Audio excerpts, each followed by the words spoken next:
અમરેલીના ભરતનગર વિસ્તારમાં ભંગારના ઢગલામાં ભીષણ આગ 3 કલાકની ભારે જહેમત બાદ ફાયર વિભાગે મેળવ્યો કાબુ। અમરેલી શહેરના કુકાવાવ રોડ પર આવેલ ભારતનગર વિસ્તારમાં આજે બપોરે ભંગારના ઢગલામાં અચાનક આગ લાગતા અફરાતફરીનો માહોલ સર્જાયો હતો।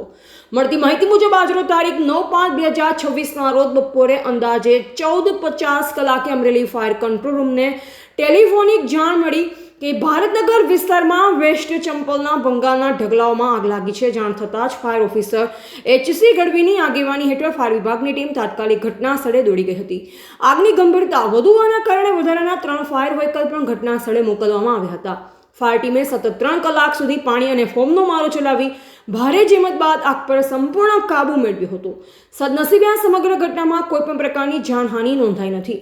આ કામગીરીમાં જોડાયેલા ફાયર સ્ટાફમાં હિંમતભાઈ બામણિયા, પ્રવીણભાઈ ચૌહાણ, નિલેશભાઈ સાનિયા, રંજીતભાઈ સગર, કમલેશભાઈ જોશી, કૃષ્ણભાઈ ઓળકિયા, સૌજીભાઈ ડાબી અને હર્ષભાઈ ચાવડાનો સમાવેશ થાય છે। રિપોર્ટર બિપિન રાઠોડ, ચલાલા, અમરેલી।